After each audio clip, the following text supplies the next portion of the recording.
This is the CBC Morning Report for Monday, June 5th. I'm Tisha Hines. In our top story, the issue of vagrancy in Barbados is spiraling out of control, but Director of the Barbados Alliance to End Homelessness and Vagrancy, Kimar Safri, believes it can be remedied with what he calls one-stop shop access. He explained to the Morning Report that many get frustrated by having to go to multiple agencies to have assistance rendered. But if there could be a way to just do a single approach, more people would want to get off the streets. It is becoming an issue. It has become an issue. It's becoming more evident to us now because we are seeing more people popping up on the street.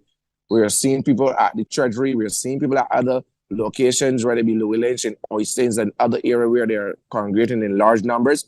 And it is something that we have predicted for a while now. One of the things that we've always been lobbying for, Wendy, let me put it from this angle. The Barbados Alliance to End Homelessness does not have any power to remove anyone off the streets. I want to make that very clear to the listeners that we do not have any power to remove anyone off the street. We offer our services as like any other organization or like any other business. We go to them and we say, hey, we have services. These are our services. Can we offer them? Are you willing to accept them? And if the person is, then we can render our services and help them get back on their feet and back into mainstream. If they say no, like they have said in the past, then we have to move along and come back another day or try at a later time. Now, one of the things that can drive in the way that we approach homelessness is policy. You have persons in Bridgetown that are not what you call, in some cases, they are a menace to themselves and a society. They are a threat to themselves and a threat to society. So some of these persons with the mental health challenges need to be institutionalized with programs that cater to them to rehabilitate and reintegrate them. We're not saying pick them up and just throw them into any psychiatric hospital or any other facility. We're saying let's provide services, let's provide programs, tailored programs that can help these persons get back into mainstream society. Mr. Safri, who is at an annual conference overseas, says with the hurricane season here, they are already willing to do deals with the situation and have their shelter plans ready. For the last 3 years, we've put in place that our shelter has the necessary equipment that we would need to function as a hurricane shelter. We have the food stuff in case non-perishable. In case anything happens, we are ready to go as it relates to taking in persons that may be affected during the hurricane season. If there's a hurricane, we can take in up to 90 persons, 90, into the shelter and cater for them. We have the staff, they're trained, they're ready to go. As I said, we have the food stuff, we have the necessary lighting in our building, we have the necessary things that we need to pass as it relates to codes and criteria to making the shelter safe. So we are ready to go. I would obviously have knowledge of the shelter training and shelter management because I am also a Department of Emergency Management chairperson for Christchurch West Central. So the knowledge is there as well to ready ourselves to be able to. The advocate adds they are very concerned about homeless people opting to go to abandoned buildings instead of a shelter. We always have a problem with that. We've had a problem with that for years. We're seeing it now more evident in the Treasury building and a Louis Lynch School and a number of other areas where it's a huge property, it's been abandoned for years, and they're taking up residencies in this area, in this particular building rather. One of the biggest concerns is that a lot of things goes on into these buildings, whether it be the use of drugs. They're not policed by anyone, so they do what they have to do in these areas. But at the same time, it creates a problem in the sense that persons do not want to use a shelter like ours because in the same time, it doesn't have any rules where they are. They can come in and go when they feel like. They can carry large amount of items and they can hoard the items at these particular properties. Coming up on the CBC Morning Report, updates on the 2023 hurricane season.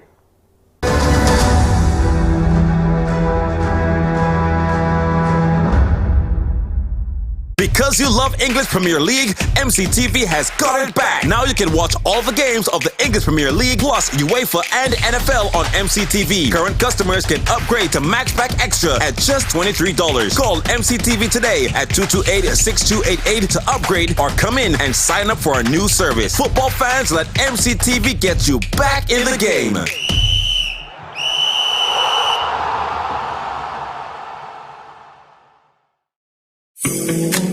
The facts say Morning Barbados reaches an audience of over 50,000 and Newsnight reaches over 56,000. It's simple. When you advertise, you're getting your message to over 50,000 of your potential customers. Make the call to CBC Sales Department today and watch your business grow. Contact us at 467-5559 or email marketing@cbc.bb.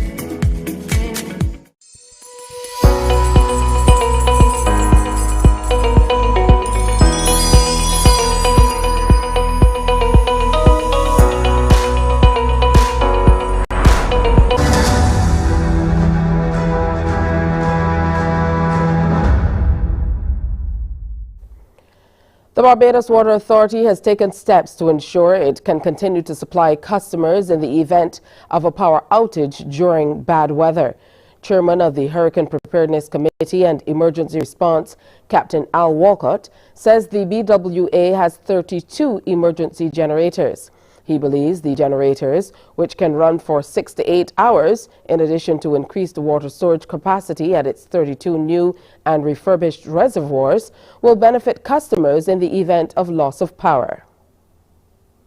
Since ELSA, we've been able to have the 32 generators which will be available for operation in the event of a prolonged power outage across the island.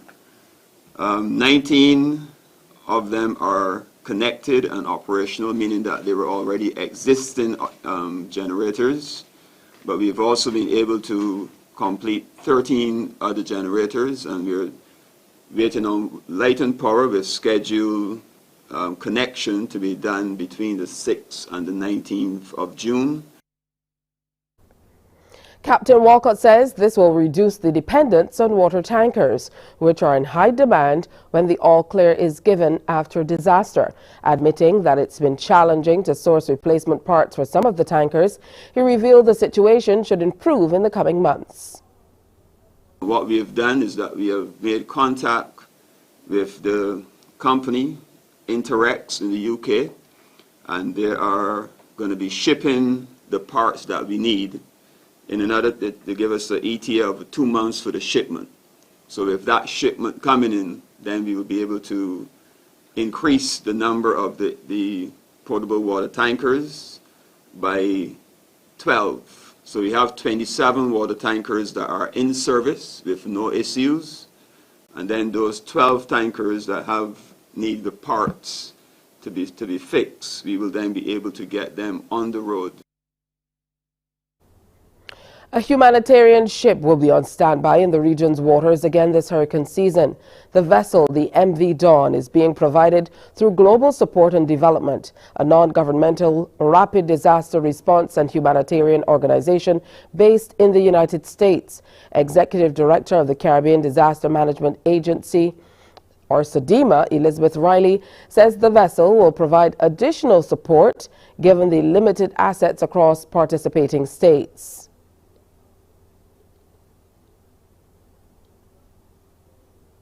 So having additional support through this arrangement really brings better predictability and control on how we're able to respond to the states.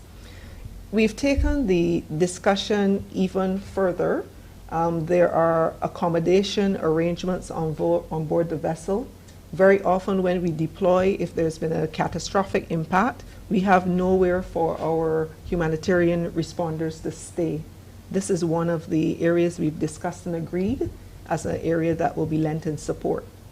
In addition, we've also talked through the range of the specialist skill sets in the team that are the crew of the vessel, and discuss how we will embed them in the response teams for the region as well.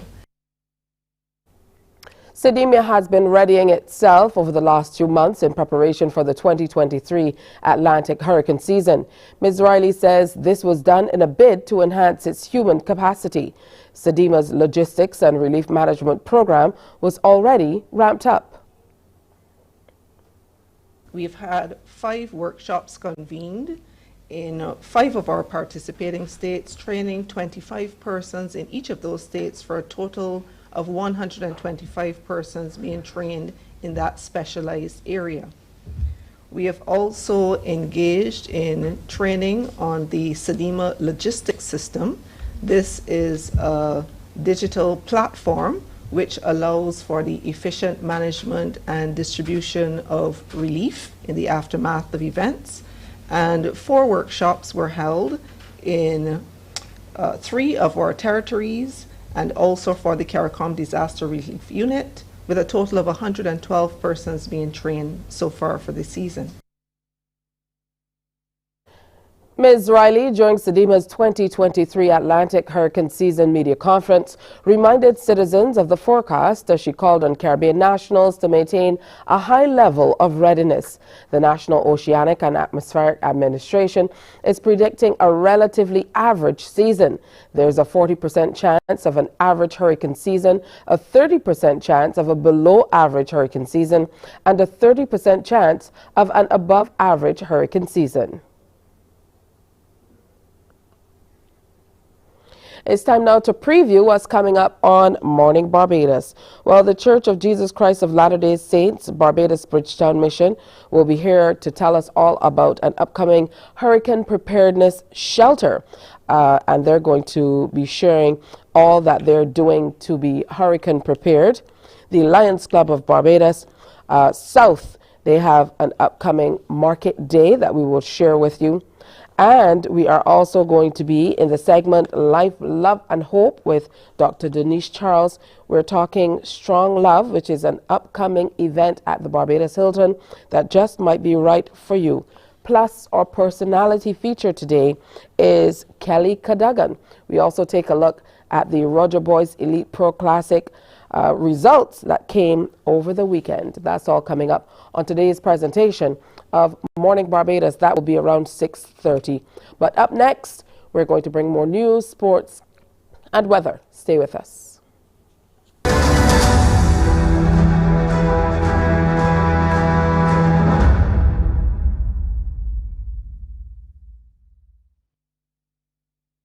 Some ask, what makes Barbados so special? We at Mornin Barbados say it's you, our exceptional youth. You are talented, resilient, and inspirational. You are the epitome of the Barbadian spirit, testing the boundaries of your creativity. If you are an entrepreneur, artist, baker, designer, author, or have done anything you think should be highlighted, email us at morninbarbados@cbc.bb. Let us show the world our exceptional Bajan youth. Books open your heart, your mind, and your soul. They are educational, entertaining, inspiring, and motivating. Are you an author of a recent book you want to share? Then Mornin Barbados would love to feature your book in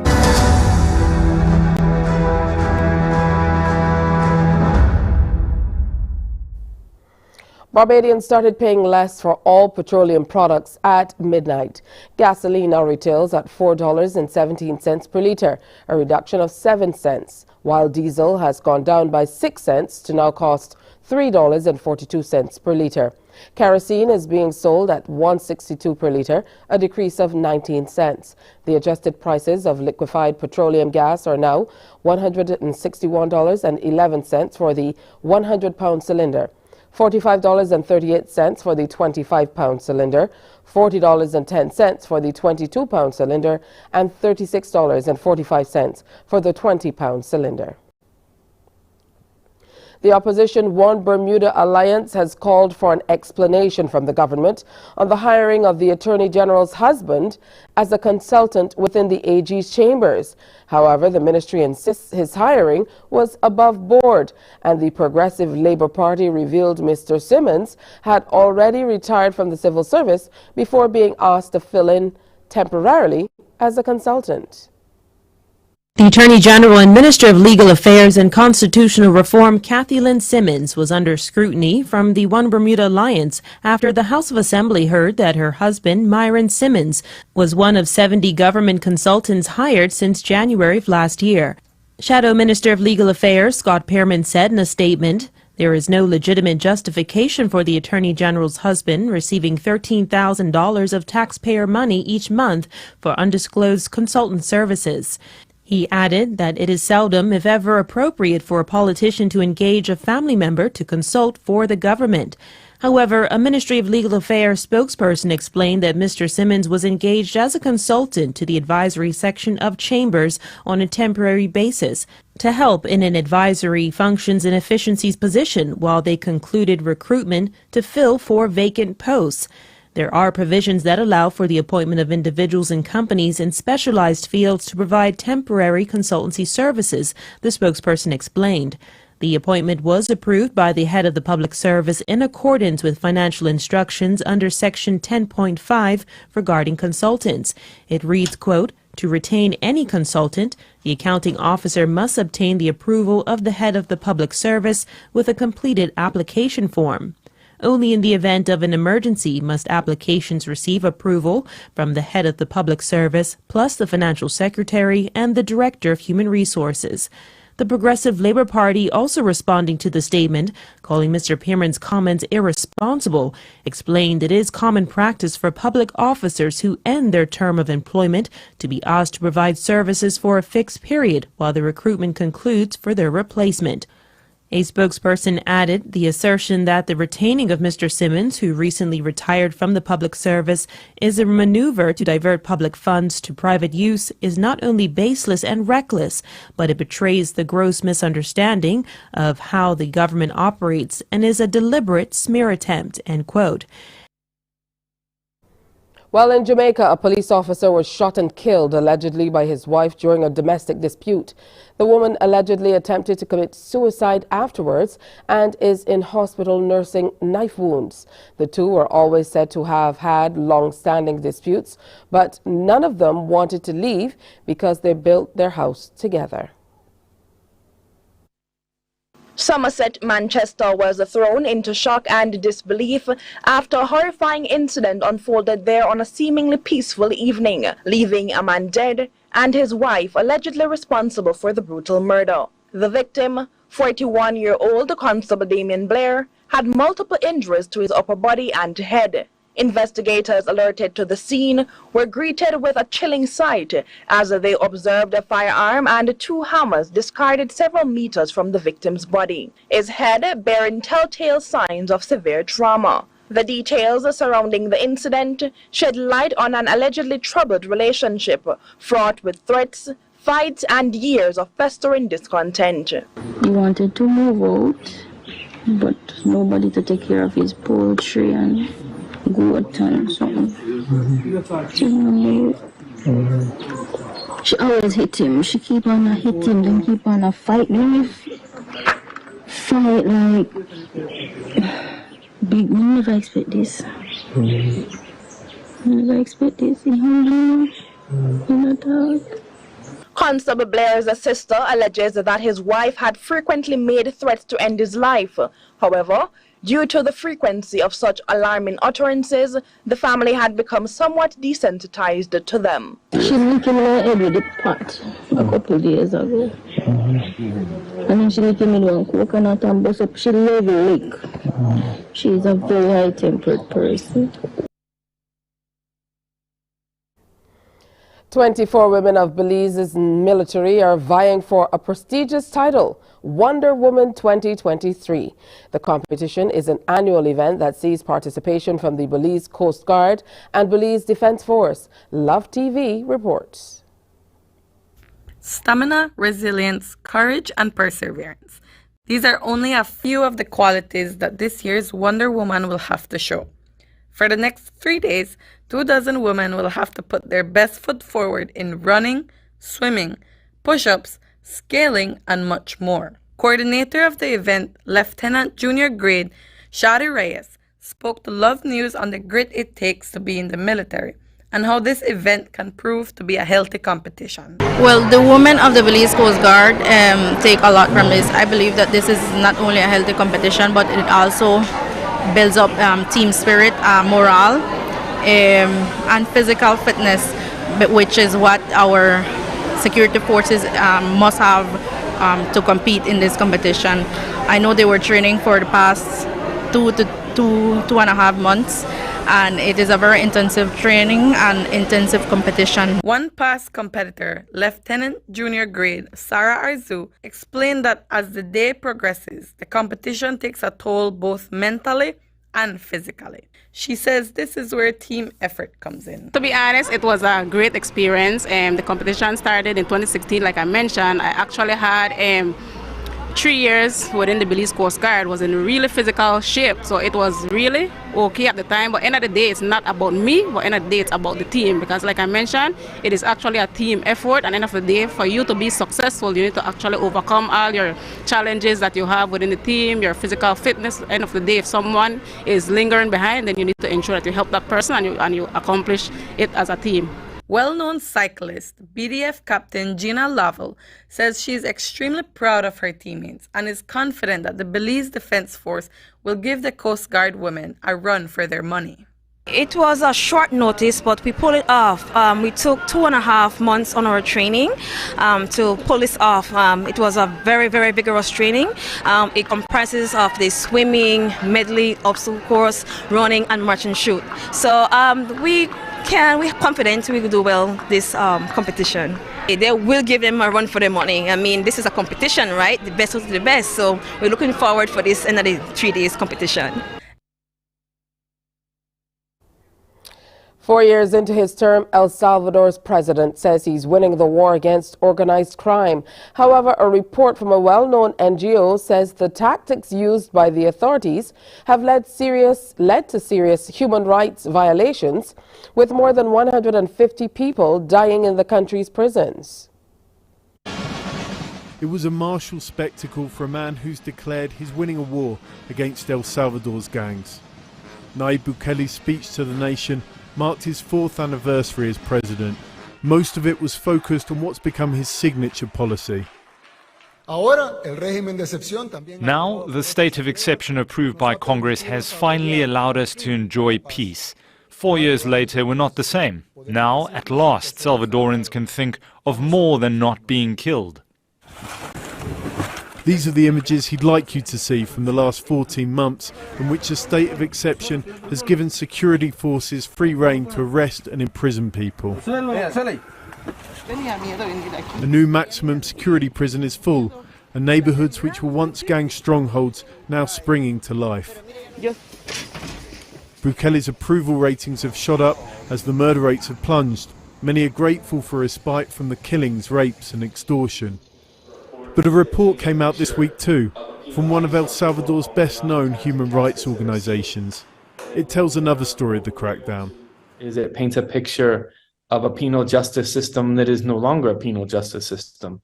It's more of a type of a concentration camp in which soldiers and police, prison guards and attorney generals decide who goes free, who stays in prison, who lives, who dies, and torture at their pleasure.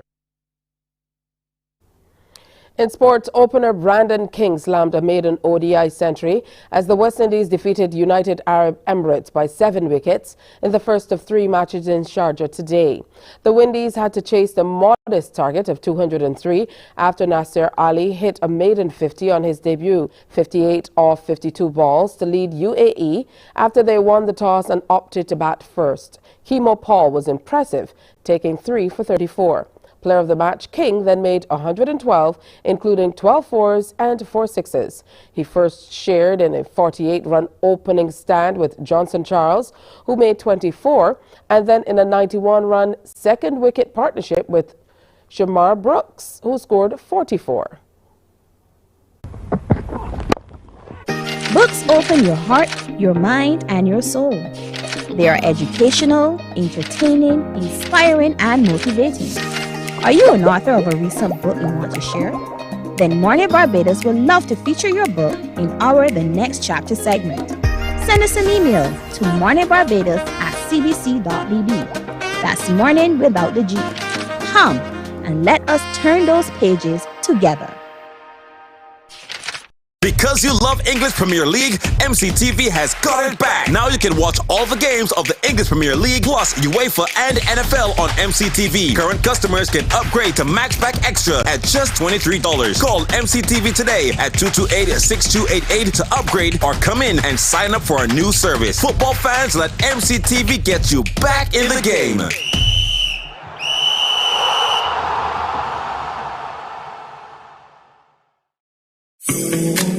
The facts say Morning Barbados reaches an audience of over 50,000 and Newsnight reaches over 56,000. It's simple. When you advertise, you're getting your message to over 50,000 of your potential customers. Make the call to CBC Sales Department today and watch your business grow.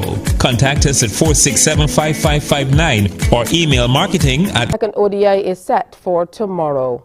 Some of Barbados' best squash players have been sharpening their skills ahead of next month's Pan Am qualifiers in Cartagena, Colombia. Now, a 6-member team, most of whom compete in the U.S., has been selected for the June 4th to 10th competition that will feature singles, doubles, and mixed doubles and team events. Barbados' top female player, Megan Best, will spearhead the women's team that also includes Amanda Haywood and a new face in Margot Prow. Meanwhile, on the men's side, Kamal Cumberbatch, Darian Ben and Sean Simpson will be leading the island into battle. Most of the squad have been training hard at the Barbados Squash Center in Marine Gardens under the guidance of top international coach Wael El Bartran.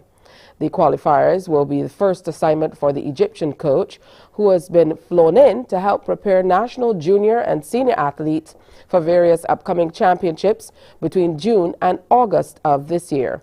It's time now for us to take a look at today's weather. The barometric pressure stands at 1016.2 millibars, air temperature 27.2 degrees, the relative humidity stands at 78%, and the winds are blowing out of the east at 20 kilometers per hour. General conditions partly cloudy with slight haze. Sea conditions for today: smooth to moderate in open water with swells peaking at 1.5 meters. Here's a look at how your tides will roll in for today. And the forecast for Barbados today: partly sunny with a few brief isolated light showers. As you move into the evening, you can expect a mix of clear skies and clouds with a few brief isolated light showers. Well, that's today's morning report. Our next newscast is Newsday at 12 noon on TV8, followed by The World at 1 via our radio network of stations on 100.7 FM, 98.1 The One, and 94.7 FM. It's time now for Morning Barbados. Wake up, wake up, wake up, wake up. Barbados, get up. Good morning. Good morning, Barbados. Good morning. Good morning to you. Good morning. Morning, morning, morning. Good morning to you. Good morning. Morning, Barbados. Good morning. Good morning to you. Good morning. Morning, Barbados. Good morning. Wake up, wake up, wake up. Morning to you. Good morning indeed. It's Monday, June 5th.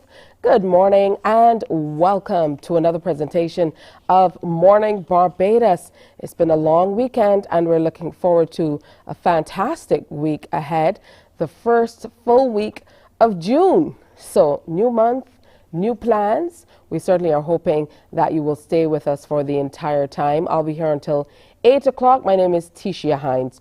Also, for those across the diaspora, or if you'd like to watch online, you can go follow as well.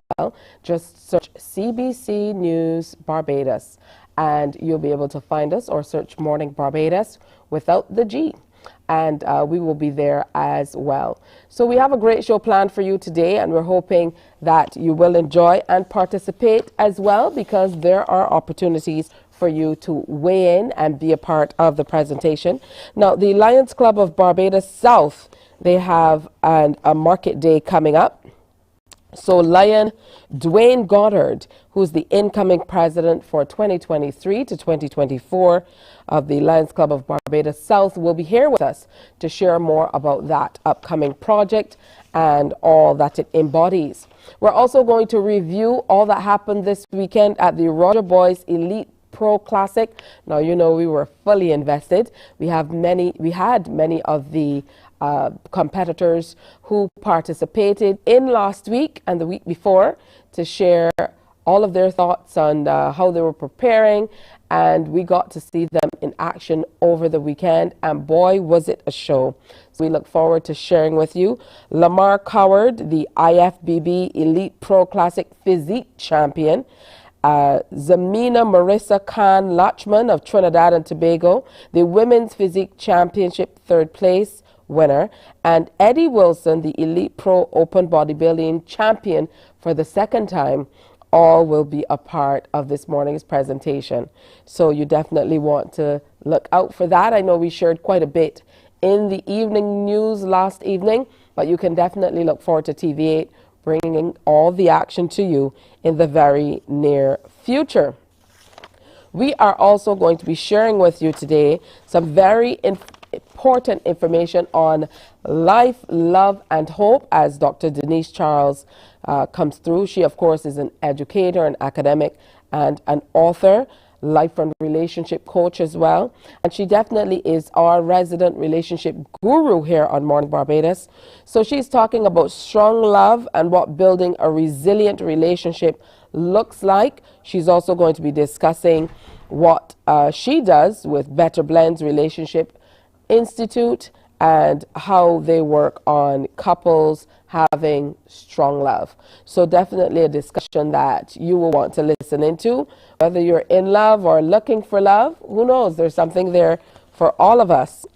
And Kelly Kagan, she is a recording and performing artist and vocal coach and a whole lot more. And we are going to be talking with Kelly today as we share all about her and talk about a recent album launch as well. So she has some new music coming. We definitely will be talking a lot more about that. But to get the show started, we want to tell you all about a hurricane preparedness seminar that's coming up, being put on by the Church of Jesus Christ of Latter-day Saints Barbados Bridgetown Mission. So let's welcome Kathy Daniel, who's the National Communication Director of the church, to share more with us. Good morning to you. Good morning. How are you doing? I'm doing well, thanks. How are you? Good. Ready to start Monday. Wonderful. Absolutely. So coming up, you have a hurricane preparedness shelter, and that's wonderful to hear because we need community organizations and churches and people in general to be fully aware of what to expect in the hurricane season. So tell me, first of all, you know, how you are rallying together to make this seminar happen at this time. Well, yes. Our church, we are strong believers in preparation. There is a saying from one of our scriptures that basically tells you, if ye are prepared, ye shall not fear. So one of the things that we are taught is to prepare for a disaster. So we have lots of resources which we're hoping to share with the wider community. And because it is now hurricane season, excuse me, the haze has my sinuses. So we got Danielle Skeet from the Department of Emergency Management to come down and share with us on Saturday how we can prepare. What should we be doing? So that was something that we did last year, so we're repeating this year. And this time around, we're going to have some handouts for the public. It's open to everyone, by the way. So all are invited. It's the chapel at the top of the Small Hill Rendezvous. All right, the chapel at the top of the Small Hill. All right, I guess that we'll have to try to figure that one out.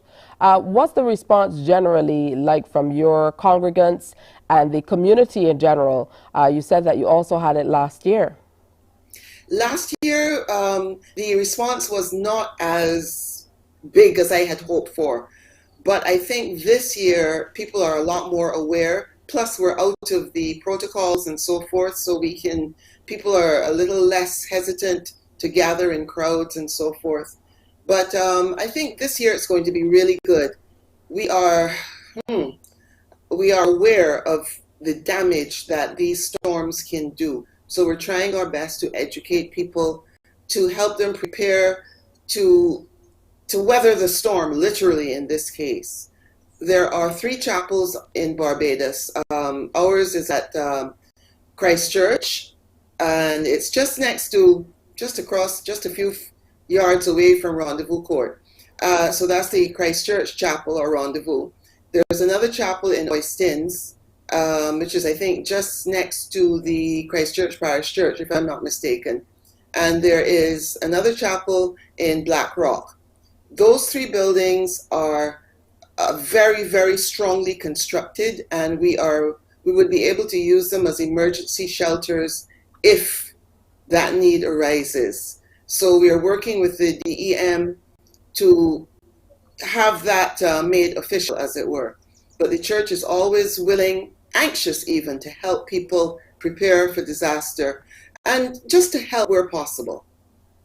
All right. Well, thank you for sharing. Just remind us of the details. It's coming up on Saturday, June 10th. Any registration or anything of a sort needed, or do people just show up? Give us the times that it will be, the seminar will be conducted. It starts at 10 o'clock, 10 a.m. sharp, so we're asking people to come and be early. We've got a fair amount of parking at the chapel. There's a car park. So please come down, bring your friends, bring a notebook. Yeah, there we go. Bring a notebook, take notes, ask questions. Ms. Skeet is very, very good at what she does, and we want to make sure that as many people as possible are prepared, that we can't control the weather. We can only control how we prepare and how we are able to react to it. That's absolutely right. Thank you so much, Kathy Daniel, who is the National Communication Director for the Church of Jesus Christ of Latter-day Saints Barbados Bridgetown Mission. Thank you so much. And of course, the presenter is Danielle Skeet, Program Officer with the Department of Emergency Management. The event comes off on Saturday, June 10th. It's a seminar, 10 o'clock at the church over the small hill at Rendezvous. At the top of the small hill, yes. All right. Thank you so much for sharing. Thank you. We'll take a break here, and when we come back, we're telling you about the Lions Club of Barbados Market Day. Stay with us. Morning, morning, morning. Good morning. Good morning to you.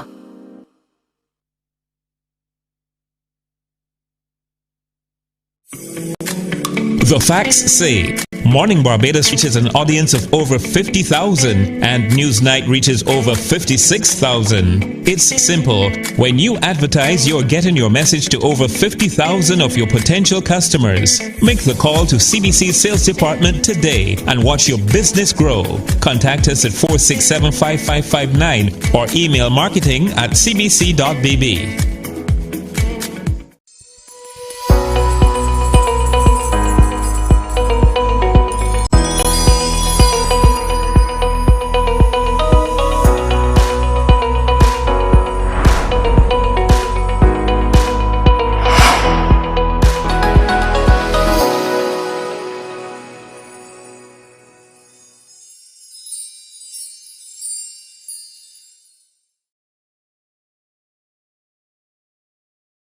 Morning, morning, morning. Good morning.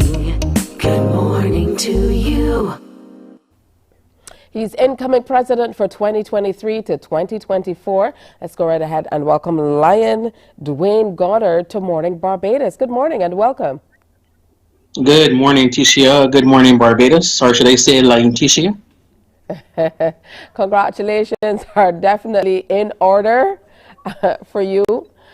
Before we delve into what's coming up, what are your hopes for your upcoming tenure as president of Lions Club of Barbados South? Well, my focus for the year is going to be on community. And, before letting much out of the bag before I give my incoming speech, the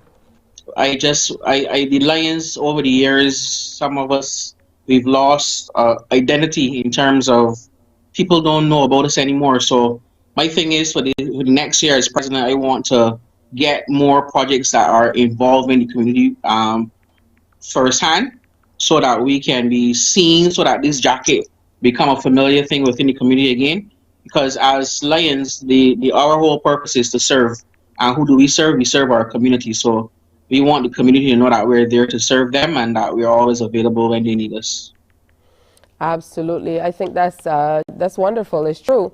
Back in the day when I used to work at a lot of shows, you know, that's how I came to know about the Lions initially, because you guys were at the gates at everything.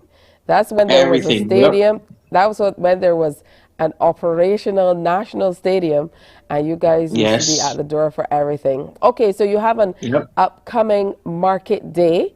Tell us more. Yes. Well, it's called the Lions Bajan Affair. And that affair is UHFAIR. So I don't know if you remember the movie The Perfect Storm, where there were 3 tropical disturbances coming together to form a very big event. So our idea is that we wanted to bring 3 events together in terms of a vendors market, a flea market, and a fair. So we rolled it into one and we call it the Lions Bajan Affair. So this coming off on the 17th of June, which is next Saturday. Well, 2 Saturdays away from here, at the Dylan Griffith School grounds. And we are really looking forward to a big event. So I said there's going to be the aspect of the flea market. So we have several persons on board, and people are still calling, and stall spaces are still available. I don't know how many of you know the Dylan Griffith pasture, but it's a massive pasture. We have spaces for about 120 stalls and car booths. So any persons who are interested, feel free to contact me at 269-4834. That's 269-4834. And as was said before, I am Lion Dwayne, and you can contact me. Stall spaces are going at $50. That's a 10 by 10 space, and then your car boot spaces are $25.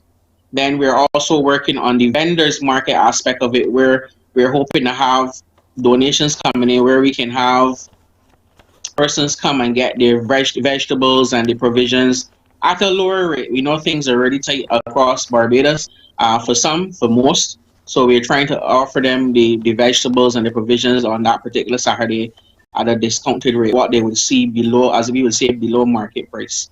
So we're looking forward to that. And then the aspect of a ferry, we're going to find things like a kids zone. So we've promoted it within the schools in Christchurch, and we're hoping that these children come on out and have a grand time. We know that wherever children are, the parents are normally short behind. So we geared it towards that so we can get some of the parents out as well. But there's a kids zone that I'm sure that the children are going to have a fun time. And we're hoping that is just a grand Bajan affair for everybody. All right. I know usually with these projects, they're usually directed for very specific things, or maybe they go into the pool to do major projects. So what are some of the projects that you're working toward at your club, where you're using the funds from events or activities like this one? Yes, you're very correct. And within the Lions Club, whatever we collect in the public, we must spend on the public. And we have several projects that we work on throughout the year. We have one of our major projects is our Hampers project at the Christmas time. We normally are assisted by Sagicor, and they assist us well. We work with Popular Supermarket as well, and we pack a good few set of hampers, and they delivered all over. Well, even though we're based in Christchurch, we where there's a need, there's a line. So we sometimes go outside of our catchment area as well. And this year we want to make that bigger, even bigger. I think last year we had about 60 hampers. And I'm a big person, so I'm aiming big. So we're looking to do at least 200 this year. So I'm hoping that Corporate Barbados will get on board with that as well. But besides that, we also have other projects. We have the community cleanups. We have various different parks and beaches that we normally work on cleaning up. And even though some of these projects are small, we still need the collateral to be able to get the bags and stuff and different things that we clean up with. And there's several things, and then things pop up. besides our usual planned events and planned projects, we have sometimes we have needs. People call with different needs, and wherever we can assist, we try to assist. Of course, we just talked about disaster management as well, and I not only in Barbados, but Lions is a international body, and I know that some of the events that we had across the Caribbean, Barbados would have assisted some of the other islands who were less fortunate when it came to disasters, and we would have helped out. So I know when there was the volcanic eruption, we would have been there as well. So we are always, wherever there's a need. That's one of our pet phrases in the Lions Club. Where there's a need, there's a lion. All right, I absolutely like that. Where there's a need, there's a lion. Now, you know, here's your opportunity. So shoot your best shot as incoming president. You said that you are hoping that you can really get your membership a lot bigger and invite Barbadians to learn more about the Lions Club and what you do. So tell us all about your particular club and why you're appealing in all that you do, why people should come out and join. Yes, so Lions Club of Barbados South, that's my particular club, and we operate out of the Moravian Church in Moravian Gardens in Christchurch. And I'm inviting all of Barbados. Now, in order to become a Lion, you need to be invited to the club. So I'm opening an open invitation to all of you who have a heart of service. I know service is something that is dying.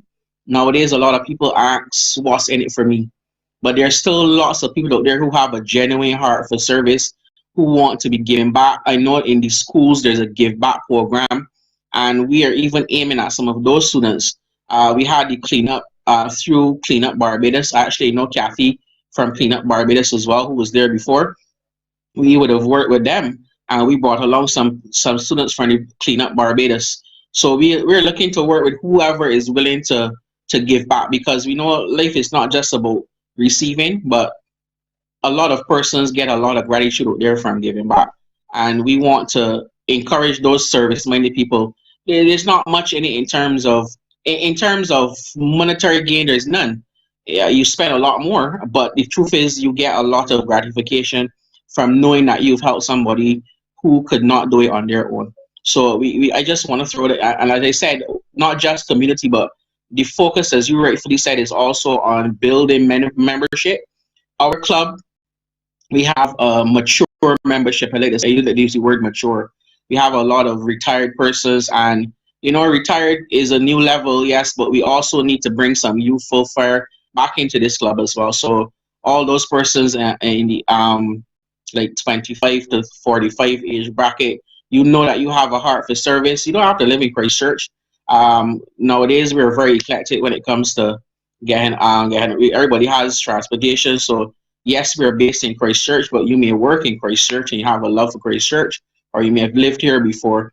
But you can reach out to us and be sure that we will invite you so you can see what the club is all about. And that invitation goes to you as well, Tisha, and to my boy Pearson. All right, thank you. I definitely have to take you guys up on this invitation to be a Lion. I truly will look into it. Okay, now I know usually when you're working with, you know, third sector organizations or charitable organizations, there's something that is near and dear to your heart. So I'm interested in, you know, what's interesting for you, what's near and dear to you in terms of projects, overall projects that you might be involved with or are looking to undertake. Well, I can tell you there's one. I used to be a Leo as well. Leo's is the Youth Arm of the Lions, and I was Leo president at this same South Club and at the Bridgetown Club. And one of the projects that always was near and dear to my heart was the Bridgetown feeding of the homeless. We used to be in Bridgetown from as early as 5 o'clock on Saturday mornings, walk the entire stretch from the top of town down to as far as Baxter's Road, and we had a whole set of homeless people that we would have prepared a hot beverage and some breakfast for. And I remember several times when I had family and friends in from overseas, I would sometimes take them on this project with me, and it is amazing the tears and the comments that came from persons who joined the team and saw the I how to describe it. The feeling that they got from just being able to help somebody, it was an awesome experience, and they spoke about it for many months after. And that's something I would like to see more clubs doing, more impactful clubs where we're really touching the community and reaching the community. So that's one, like I said, that's one of the things I'm aiming to bring back, so that we are out there in people's faces, that the jacket is something that becomes familiar again, and that we're not just noted for persons who, like you said, work indoors at different events, because yes, we were very famous for that, but we want to also be out there in your faces where people can see the impact that we're having on the community. You. It really has been wonderful kind of picking your brain this morning as we look toward your tenure as president of the club. But of course, the real reason you're here this morning is to talk about the affair, Lions Affair. I love the spelling. Yes. Lions Affair Market Day on Saturday, 17th of May, on the grounds of the Dighton Griffin second. Oh, I'm still in May. The 17th of June, at the grounds of the Dighton Griffith Secondary School. So again, thank you, congrats, and we look forward to sharing more with you as we move forward. Thank you. Thank you. Have a good day. All right, thank you, and you. That's Lion Dwayne Goddard. We're going to take a break, and when we come back, we're going to tell you a little Espanol. Stay with us. Morning, morning, morning. Good morning. Good morning to you.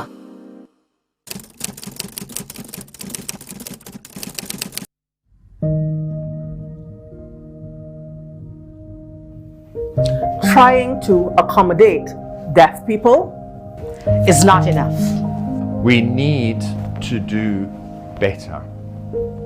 We need full inclusion and equality for all deaf people. When you give us the opportunity,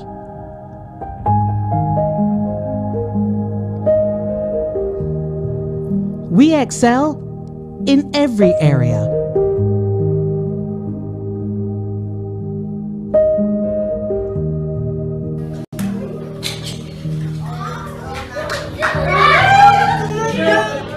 So, include my mom, my dad, support my team, my niece, my son, my daughter, at every level. Because deaf people can do anything.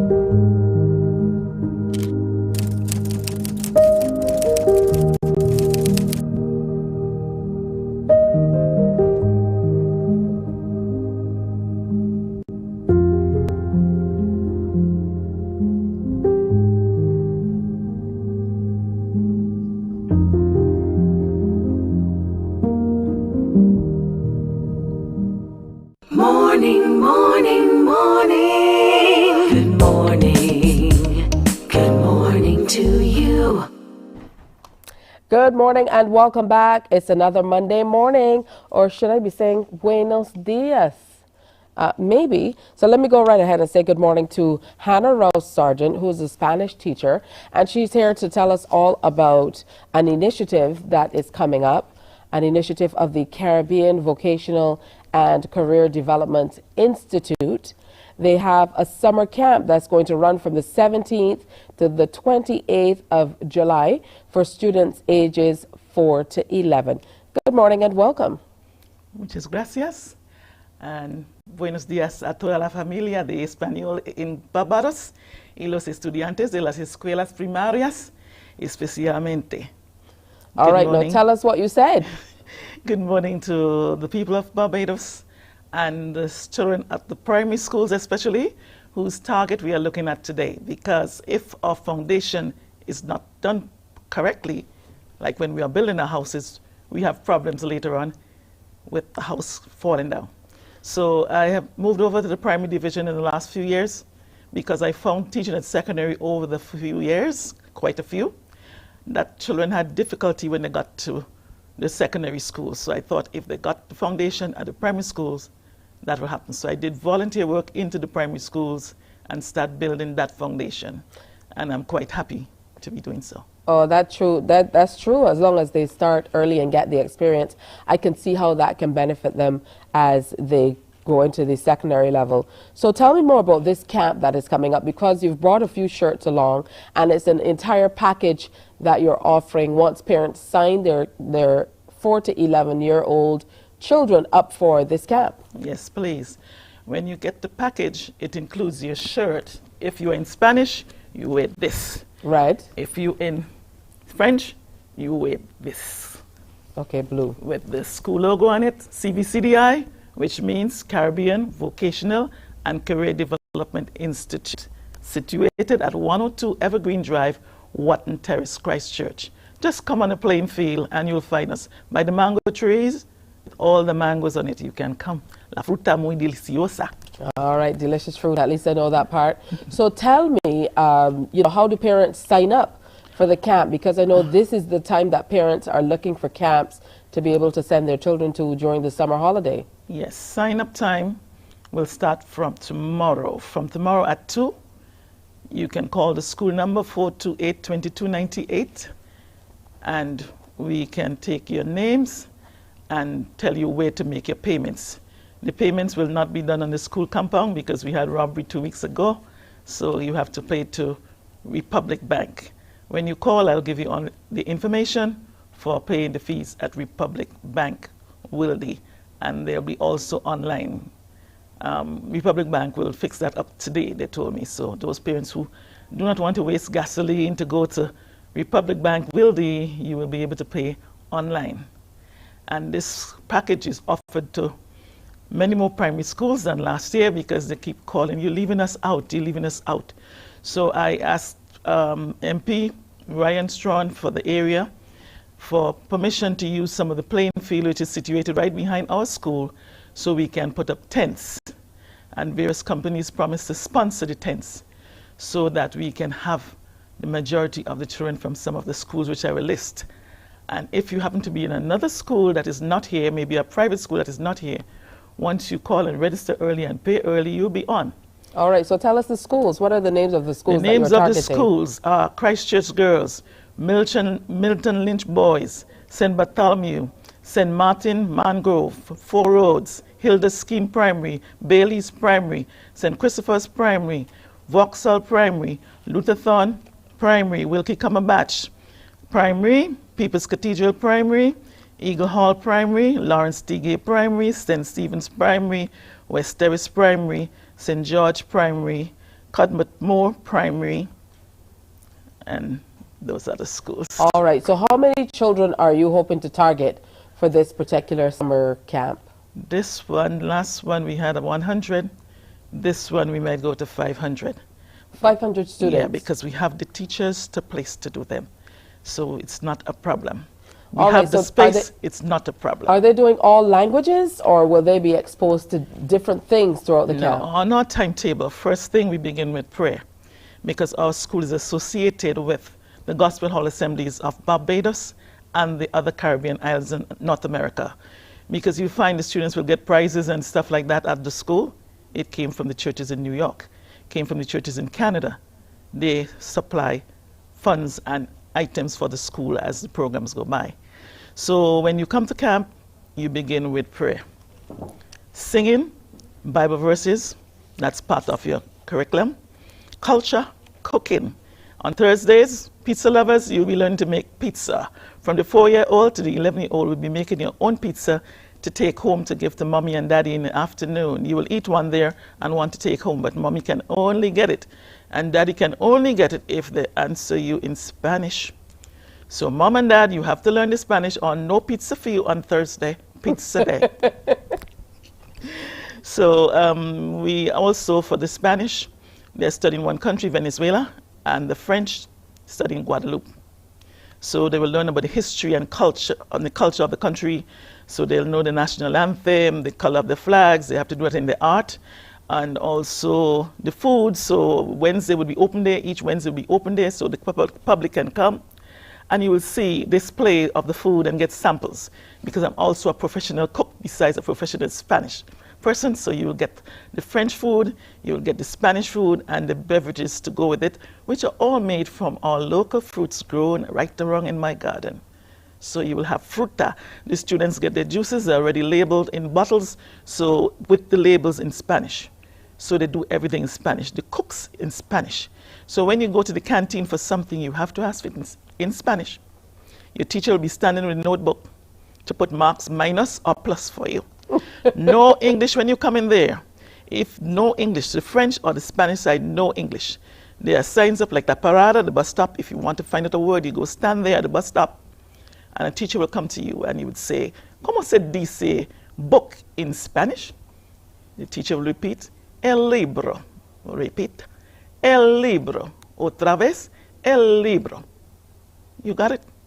So that's the way it goes. So everything, if you want water, un vaso de agua, por favor. You don't say that, you wouldn't get it. We also have a canteen from since 2002 when we started. It's just $2 for anything in the canteen, from the ice cream to the whatever it is that you love. Pizza pockets, you name it, a menu out of this world, just $2. But you will not come with the $2 to the camp. Your parents will buy tickets prior, and you just come with your $2 ticket and pay with that. We do not want to have children walking with money on the camp.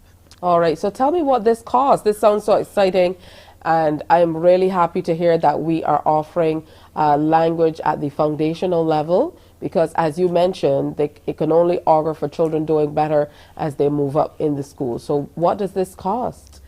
Well, we are giving you a cost of $200 per week, which includes everything, because we go on bus tour on Friday, we tour the country, and we visit 2 children's homes to sing for them in Spanish and French, and also give them gifts. Boxes of chocolate and things like that came from my student body from the school I went to, Anglican High School, Grenada. The students in New York, they're all here already, donated by my school students, support my work here. As you know, I was born in Grenada, and my dad and mom from Grenada, but my grandfather from Cuba, and my other aunt from Martinique. So I grew up with French and Spanish. So that's why my curriculum and teaching of Spanish is quite different. You do not start with the book. When you bring a baby home, you talk to that baby, and the same thing you do in Spanish. You talk to that baby in Spanish. The baby will learn. When I was pregnant, my children will tell you, my students, will tell you in the classroom, every minute I'm writing on the board, saying, ¿Qué pasa? ¿Qué pasa? And my first son name is Carlos, and what he liked was ice cream. So if he behaved well during class and didn't do any kick up, I would stop for ice cream at the gas station. So one afternoon I forgot, and I passed when I got home. As I got in the garage, I got one kick here to the steering wheel. I said, oh, I forgot the ice cream. So I had to turn around and go for the ice cream. And when I got the ice cream, everything was okay. So up to now, he still loves ice cream. Mommy, ice cream, pina colada, and this type of thing, he still loves that. Oh, that's wonderful. Okay, so it's the Caribbean Vocational and Career Development Institute bringing you a summer camp that runs from July 17th to 28th, ages 4 to 11. It's $200 per week, and it includes your tours, food, beverages. They're going to be cooking. There will be shirts for the children. The children who are wearing Spanish wear red. Red, yes. And the children who are doing French wear blue. So you should definitely give them a call. Registration starts today. No, tomorrow from 2. Registration starts tomorrow from 2. So 428-2298. I'm definitely very intrigued. I don't have a child in that age group, but I'm definitely very intrigued. I know of a few people who have children. So thank you so much for coming in, Senora Ana Rouse Sargent, teacher of Spanish, Espanol. Muchas I'm gracias. showing up myself right now, and maybe I need to go to the camp. But thank you so much for coming in. Okay, muchas gracias. Tenga un día muy buena. Dios te bendiga ricamente. Tell us what you said. Have a very good day, and God bless you richly. All right, thank you. We're going to take a break here and come on back on Morning Barbados. Morning, morning, morning. Good morning.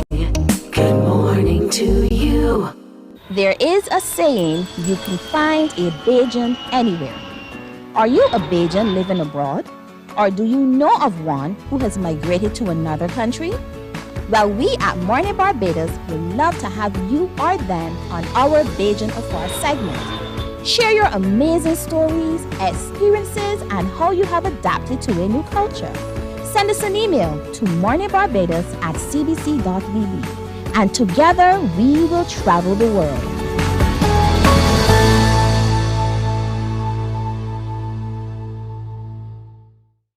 Enjoy movies, soaps, drama, comedy, inspiration, education, music, and more. You get it all when you get MCTV, because MCTV gives you more. Some ask, what makes Barbados so special? We at Mornin Barbados say it's you, our exceptional youth. You are talented, resilient, and inspirational. You are the epitome of the Barbadian spirit. Morning, morning, morning. Good morning. Good morning to you. Time now for an update of the news. The issue of vagrancy in Barbados is spiraling out of control, but Director of the Barbados Alliance to End Homelessness and Vagrancy, Kimar Safri, believes it can be remedied with what he calls one-stop shop access. He explained to the Morning Report that many get frustrated by having to go to multiple agencies to have assistance rendered, but if there could be a way to just do a single approach, more people would want to get off the streets. It is becoming an issue. It has become an issue. It's becoming more evident to us now because we are seeing more people popping up on the street. We are seeing people at the Treasury. We are seeing people at other locations, whether it be Louis Lynch and Oystins and other area where they are congregating in large numbers. And it is something that we have predicted for a while now. One of the things that we've always been lobbying for, Wendy, let me put it from this angle. The Barbados Alliance to End Homelessness does not have any power to remove anyone off the street. So I want to make that very clear to the listeners that we do not have any power to remove anyone off the street. We offer our services as like any other organization or like any other business. We go to them and we say, hey, we have services. These are our services. Can we offer them? Are you willing to accept them? And if the person is, then we can render our services and help them get back on their feet and back into mainstream. If they say no, like they have said in the past, then we have to move along and come back another day or try at a later time. Now, one of the things that can drive in the way that we approach homelessness is policy. You have persons in Bridgetown that are not what you call, in some cases, they are a menace to themselves and a society. They are a threat to themselves and a threat to society. So some of these persons with the mental health challenges need to be institutionalized with programs that cater to them to rehabilitate and reintegrate them. We're not saying pick them up and just throw them into any psychiatric hospital or any other facility. We're saying let's provide services, let's provide programs, tailored programs that can help these persons get back into mainstream society. The Barbados Water Authority has taken steps to ensure it can continue to supply customers in the event of a power outage during bad weather. Chairman of the Hurricane Preparedness Committee and Emergency Response, Captain Al Walcott, says the BWA has 32 emergency generators. He believes the generators, which can run from 6 to 8 hours in addition to increased water storage capacity at its 32 new and refurbished reservoirs, will benefit customers in the event of loss of power. Since ELSA, we've been able to have the 32 generators which will be available for operation in the event of a prolonged power outage across the island. 19 of them are connected and operational, meaning that they were already existing generators, but we've also been able to complete 13 other generators, and we're waiting on light and power with scheduled connection to be done between the 6th and the 19th of June. A humanitarian ship will be on standby in the region's waters again this hurricane season. The vessel, the MV Dawn, is being provided through Global Support and Development, a non-governmental rapid disaster response and humanitarian organization based in the U.S. Executive Director of the Caribbean Disaster Emergency Management Agency, or SEDEMA, Elizabeth Riley, says the vessel will provide additional support given the limited assets across the participating states.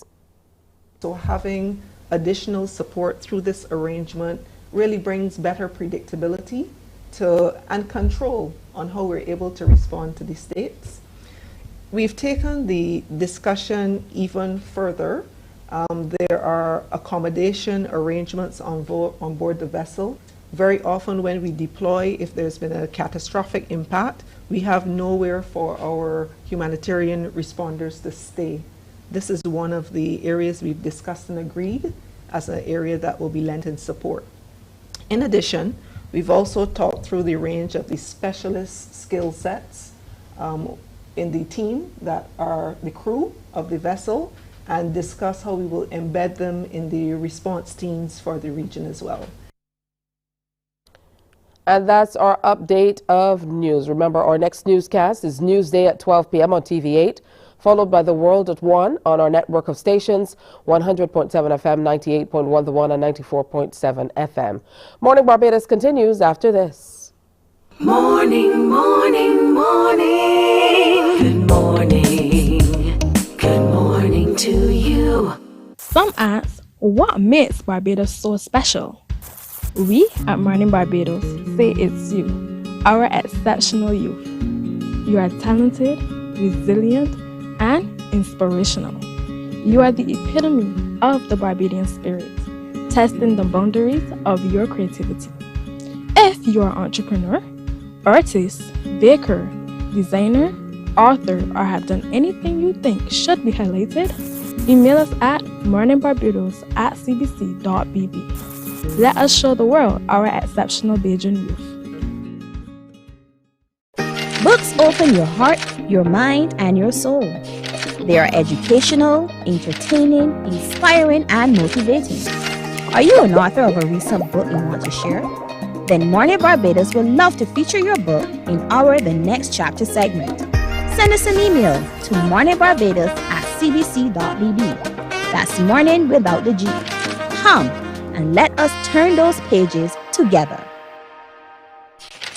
Because you love English Premier League, MCTV has got it back. Now you can watch all the games of the English Premier League plus UEFA and NFL on MCTV. Current customers can upgrade to Matchback Extra at just $23. Call MCTV today at 228-6288 to upgrade or come in and sign up for a new service. Football fans, let MCTV get you back in the game. Morning, morning, morning. Good morning. Good morning to you.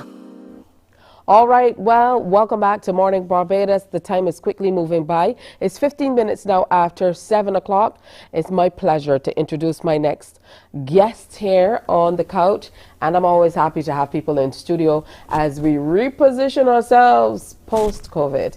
As COVID happens, it's weird. We say post-COVID, but it's still happening. Not in the way that we looked at it early on when it was happening in 2020, but we certainly are still grappling with the effects of COVID-19. So it's wonderful to have people in studio and familiar faces, even better, like this next one, Kelly Kagan. She is a noted vocalist. She's a vocal coach and so much more. Welcome, Kelly. Good morning. Hi, Tishia. Thank you so much for having me. It's always wonderful to see you. You too. You're one of these people who's just like me. You know, I tell people all the time that people are always telling me, do you always smile so much? Are you always smiling? I say, pretty much. Here's my sister, always smiling. Yeah? Yes, please. What's to that, Kelly? The smile? Okay, what's to the smile? I think naturally, I just like encouragement, and I think inspiration, and I think that we have a purpose, and I think why not might be something else. Try to be as happy as possible. I mean, I have my moments when I'm not happy. I get really serious too. But generally, it just comes on the inside of me, and I know a lot of that changed for me having recommitted my life to Christ. So I know that that's a joy that comes on the inside. That's wonderful. I have a theory. I think it's in the high cheekbones and the tiny eyes. And you just look like you're smiling anyway. Yes, so. I apparently people ask me, what country. People used to call me like I was a Chinese or something, but I am not sure.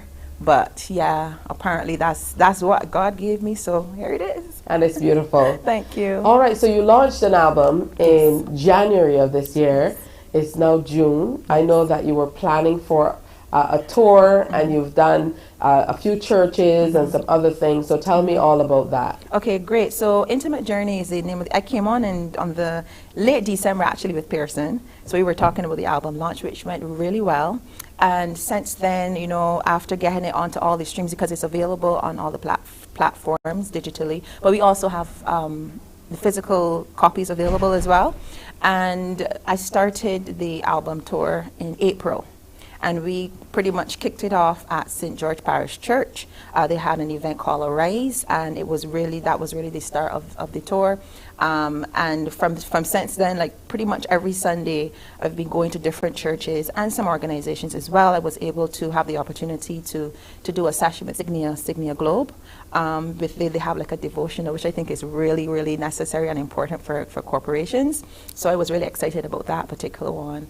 And from since then, I've been moving from different churches, etc. People have been expressing interest, and people have been purchasing the album, and that's really encouraging.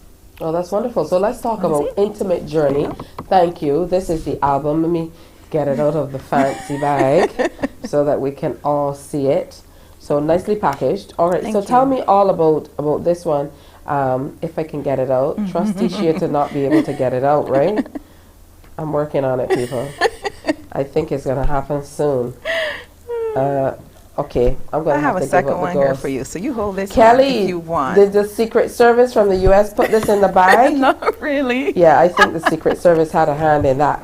There you go. All right, so here it is. Intimate Journey, 14 tracks that I can see on here. So tell me a little bit more about this, Kelly, the album itself. Yes, so the album itself, definitely music that I started releasing from January 2021. It was really a journey of obedience, or it is a journey of obedience. Started with one song, and I was really excited about that because Spirit of God was the first release, and that came with a music video as well. And it just started to flow, song after song kept coming, and it was just not the production itself, but it was also to taking the music that God was downloading in my heart for a long time that I didn't share, and He said it was time to do it. I necessarily didn't want to do it because He was also asking me to produce my own music, and I said yes. And the minute I said yes, it was as if the tap turned on and the water was just flowing, the music was flowing, for example, and it ended up being within the 2-year journey. When He said it was time to do the album, when He said it was time to do the album, it ended up being a sense of the final production is really a storytelling album. So what is different about this particular project is that the presentations when I go on tour, it comes with stories, visual stories. So the music falls in between, but then there are stories being told through video. So it creates a different type of experience for the audience. Oh, it sounds very, very interesting, and I most certainly can't wait to see it myself. Thank you. Yes, you talked about recommitting your life to Christ. So talk to me about, what that has been like. I know it can be quite challenging to walk the path. Yeah. So, talk to me about what that has meant to your life, to your journey, and generally to what you love to do, which is music. Yeah, means everything. And it's easy to say it means everything, because it sounds good, but it means everything to me. Funny enough, May 2009 was the day that I recommitted my life to Christ, and a day we'll never forget. I was empty. I thought that I was, starting my business and stuff I was traveling and performing, etc. And I thought I was good, and I was just completely empty. And I knew deep in my heart that I was running from God. And I said, you know what? I'm gonna trust you, and I'm gonna do this. Not knowing, because I thought everything needed to change. The Holy Spirit will change things in you over time, right? Sometimes he changed some people one time, like he did with Saul, So the thing for me with the recommitment was that after I made that step, things in my life started to align significantly. And it was just not about only the things, but on the inside of me started to really change. And there's a song on the album that's Inside and Out. And it's a daily journey. People think that because you've made that step, it therefore means that you are perfect. Oh, of course not. No, right? But what I started to realize is that it is more about dependence on him, on the Holy Spirit, Jesus Christ, asking him to guide every single step of the way. And that way is the best way. You will make mistakes, right? But knowing that you have the creator of the universe to be able to consult with, to go with you on every single thing you do, big, small, I think has been a big game changer for my life. Yeah. All right, you're also a vocal coach. Yes. East Point Productions. Yes. Is the name of your company. How is that side of things going? Outside of making music, you're also sharing your talent with others. That's going well. I am grateful to be in a position where I can take what it is that I've grown in as an artist myself, to be able to set up and create platforms for persons to be able to learn and to grow as well too. And that's going well. We actually have Walking in My Own Shoes coming up on Sunday, June the 11th. That's at the Frank Coleman Hall, and that allows for clients that I work with to be able to be a part of production where they also have a platform as well to be able to share their growth and their talents, with family and loved ones, etc. So East Point is, I think, has been a catalyst for change in terms of how we look at the arts and how we look at the process of voice. It takes time, like everything else, it takes time, but I think once one person is impacted, that more people will start to see the importance of it, because it's just not growth in voice, but it's also growth in life in general. All right, so for Walking in My Own Shoes, this most certainly must be close to 10 years by now. 10 years next year. Okay, COVID if we didn't have COVID, it would have been 11 years or 12 years by now. Okay. But we took a 2-year break, so now this is the 9th edition. Next year is going to be 10 years. Yeah, I certainly know. I was thinking you definitely have to be close to that. Yes. All right, so tell us where we can get your album and where we can see you next for this amazing presentation in line and aligning with your intimate journey presentation. Okay, beautiful. So definitely you can check out my website, www.kellykagan.com. That's Kelly with an IE. So the information will be on the site. If people are interested, you could definitely contact us on the website as well, or on my IG pages, Kelly Kagan Music. It is definitely though available online. So just go on to your iTunes, whatever platform you use. The music is available. So you could get the entire experience of the album as well there. But definitely you can contact me directly if you wish to purchase the album. Kelly definitely has to come back to tell us all about the Walking in My Own Shoes presentation for this year. And look how easily I got it back in here. This thing wanted to make me shame on national TV, but I got it all worked out. Beautiful. Thank you so much, and congratulations on your album and your tour. Thank you. Do keep us up to speed. I certainly will. All right, that's Kelly Kagan. So make sure you check out the music, go on the website, and who knows, you might have an inkling for singing. Wonderful vocal coach as well. We'll take a break, and when we come back, we are talking LOVE. That spells life. Stay with us. Morning, morning, morning. Good morning. Good morning to you. The The facts say Morning Barbados reaches an audience of over 50,000 and Newsnight reaches over 56,000. It's simple. When you advertise, you're getting your message to over 50,000 of your potential customers. Make the call to CBC Sales Department today and watch your business grow. Contact us at 467-5559 or email marketing@cbc.bb.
Morning, morning, morning. Good morning.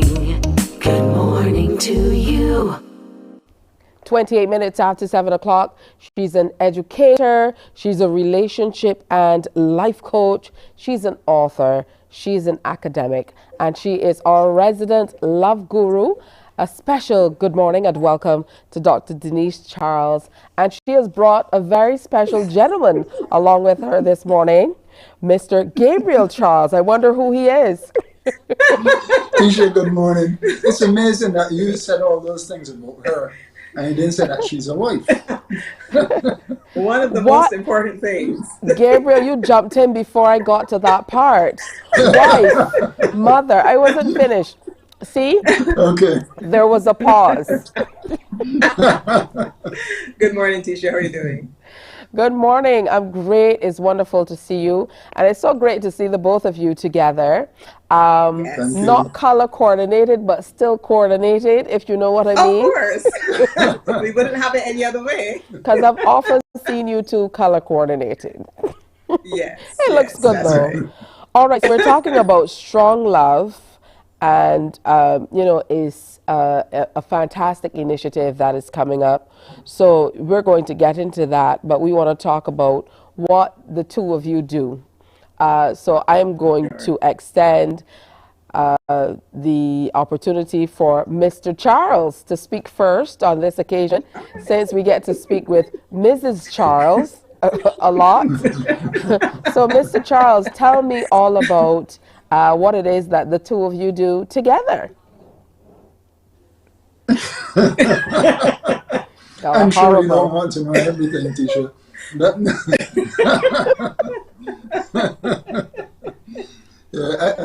I must say that we have traversed this journey, as husband and wife for quite a long time, and yes, it has its ups, its downs, but at the same time, it has purpose, and as a result, we are where we are today. I think I am madly in love with her, and I am sure I could say the same thing. And I have to keep myself at the place where I continue to remind her that I love her. Yeah. All right. I don't think that he remembered that he's supposed to be talking about what we do together. Okay. But he's talking about how we feel about each other, but that's quite all right. And since 2008, we started Better Blends Relationship Institute, a registered charity in Barbados, which emerged, I think, out of two reasons. Number one, we were looking a lot at our own relationship and how it had developed, how it had changed, how it had grown. And we were in a very strong place in our marriage, and we felt that we wanted to give back to other people. Yeah, Not only people who were married, but people who were navigating relationships, unmarried, singles even, who wanted advice on dating, etc. And I don't think you mentioned that we've been married for 38 years, but we have been married for 38 years. In 2008, obviously, my math isn't all that good, but in 2008, I'm not sure how many years we would have been married, but at that point, our marriage had gone through a revolution, as it were. We had, gone through some fire. We had emerged with a certain level of resilience in our relationship. We felt really strong. And lots of people before that even had been approaching us with their own concerns about their own relationships and so on. Right. And we felt that we had something that we could give, that we could offer. So the idea for Better Blends Relationship Institute was really birthed through those dual experiences, what people were calling on us to give to them and what we felt we had in us to give to them based on what we had been through as well. So that's how the Institute was born, really. All right, now coming up and coming out of the Better Blends Relationship Institute, you now are working to help couples, and here comes this big presentation. It's called Strong Love, where you are continuing that work. It comes off at the Barbados Hilton, so tell us more about that. Okay, Strong Love, the journey, as we would have said in previous conversations, emerged again from our personal experiences, because we like to do things that are authentic. And during COVID, we sat in this very room every morning, doing reflections together, ruminating on our lives, our relationship, our personal goals as well. And we thought of the whole idea of Journey to One. And really the idea for the event started with our book, which I know we are going to talk about this morning as well. But it started with the book. And from the idea from the book, we thought that we would want to bring couples together, singles even, to celebrate love, to celebrate our own experience, to share the experiences of other couples, to have a dynamic presentation, an event which would be multifaceted. It would be like coming to a live talk show where there would be interviews, where there would be much information shared, valuable information on relationships shared by us and by other couples, as well as entertainment, quality entertainment, and to cap it all off, the vows renewal, as well as the launch of our book, Journey to One. So it's really a dynamic, multifaceted event that you really don't want to miss. All right, so Gabriel, tell me more about Journey to One, the book. The book is a secret right now. We don't want to reveal everything, but we just want you to know that this book, as my wife was saying earlier, as we were in the period of COVID, and we started reflecting on our lives, and we birthed the idea, Journey to One. We said it is the time that we believe that the Caribbean, the Barbadian public should understand that here is a couple who was willing to unveil themselves and show to other persons that, hey, this is genuine, and it is because it is genuine that we are able to unravel the things that we have gone through. And I mean, it is not easy for persons to really get naked. And that's what we are doing. We are getting naked and letting you see the areas that we have traversed throughout this journey. And yes, you need to get the book. So on that night, come Tisha and get the book, and you will be able to read a lot about us. That's right. All right. I know you want to add something, Denise. You know, all wives do. After the husband has spoken, all wives have to add something, because I know he forgot something, and you're thinking he forgot something. No, he got it down pat. You know, the book is 8 chapters long, and not that our lives can be boxed into 8 chapters, because when we started to write, and since we've written, we keep saying, oh, there, we forgot this, we forgot that, you know, but the idea was not necessary to tell every single thing or every single experience, but certainly to highlight the areas where we have traversed, as he said, where we have triumphed, and where there has been relationship resilience built. You know, it starts off by talking about our individual lives. So I talk a little bit about myself, my husband talks a little bit about himself, and it vacillates, you know, between the the past and the present, you know, so it doesn't read straight, so it's very interestingly put together, honestly, and it's laced with some of my poetry as well, poetry that I would have written out of experiences that we would have had, both the positive and the negative, and so it's going to be a pretty interesting read. As he said, we disrobe in this book, we get naked, we expose a lot about ourselves, about our personal lives, about our relationships, about our emotional health, about things that we have navigated both personally and as a couple, and which have brought us to this point. And we have not ended our journey. Obviously, we're still journeying towards oneness. And yeah, we're very much enjoying this journey together, and we are doubly going to enjoy sharing it with all of you. I absolutely can see that. So let's delve more into Strong Love, the Journey, Saturday, June 10th at Hilton, Barbados. It starts at 6 o'clock in the evening. So who's right for this? Who's right for this event? Because I heard you say, Denise, you talked about couples, but you also mentioned singles. So talk to us about the people you're targeting with this particular one, Strong Love. Well, obviously, we're targeting couples. That is understood. Married couples and unmarried couples. But we're also targeting singles because we think that singles need to learn a lot about love. When we do our events, when we've done media events before, or we've done other activities before, because this is not the first one. When we've done other activities before, we've always embraced all people. We've always been very inclusive in our marketing, etc., because we think that everybody needs to know about love. Everybody needs to grow. And one of the most important things you need to have with respect to a relationship with someone else is a good relationship with yourself. So we will be talking about that. We will be talking about the whole question of being ready for love and what being ready for love looks like. And that segment will definitely be targeting singles. We will be looking at readiness for love, even within the context of a relationship that has started. You know, because sometimes we get into relationships and we're not ready as we think we should be. So we will be looking at things like being steady in your love relationship, and things like cracks and ordinary people. How do we navigate it when our relationship begins to look very ordinary? How do we keep the fires burning? So there will be many segments that we will be sharing on that evening that will target both the single and the couples.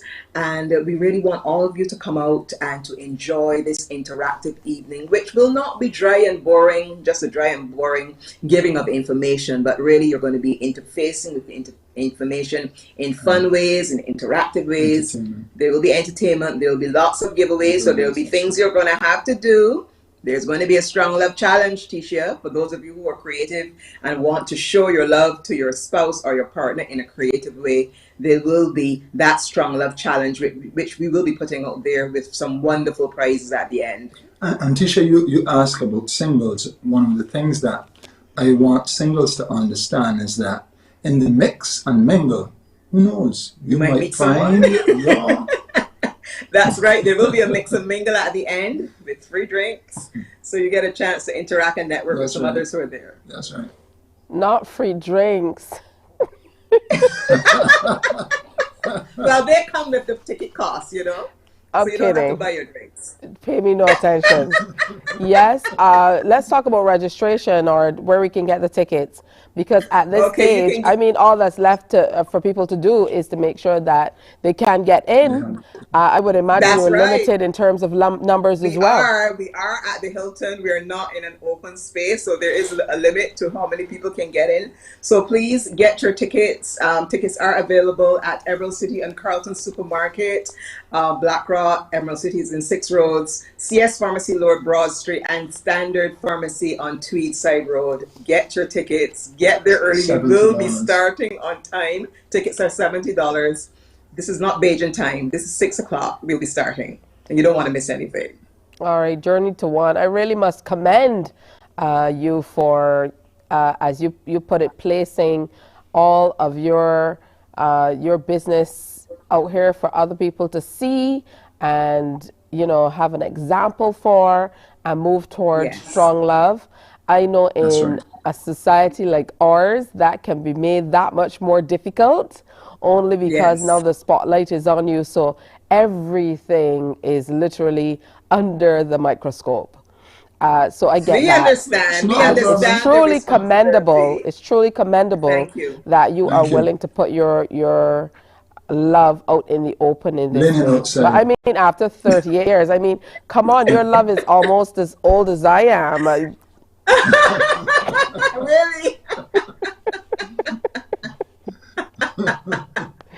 All right. So I definitely want to wish you all the best on the event that's coming up.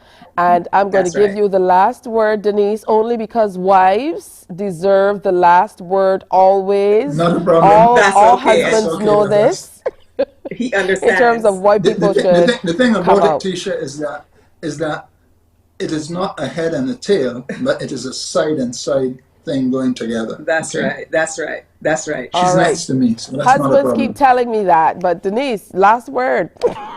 Okay, so we want to invite you all down to come out to Strong Love the Journey. We will be focusing on the journey towards strong love. Our own story will be featured to some degree. We will feature elements of our story, but we will also be talking to some lead couples who we will have there as well. It will be the launch of our book, which will be available, Journey to One, and there will be quality entertainment, a vows renewal, and a commitment pledge for those of you not married, because we want to solidify, we want to strengthen your relationships, we want to inspire you, we want to motivate you on your own journey. So we invite you all to come on out.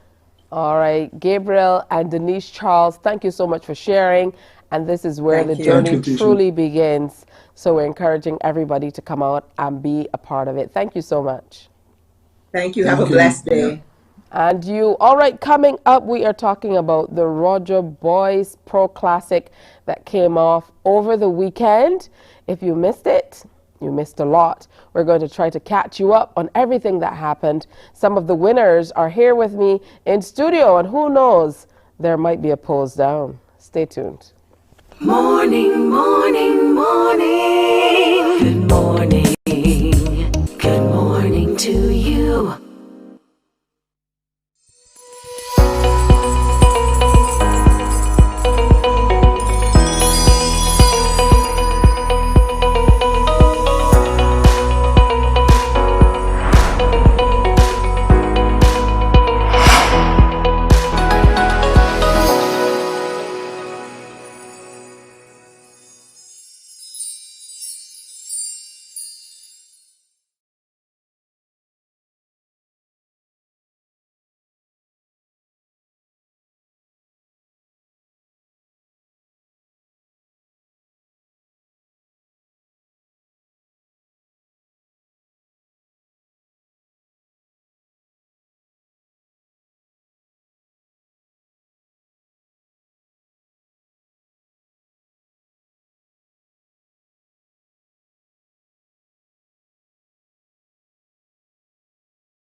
Books open your heart, your mind, and your soul.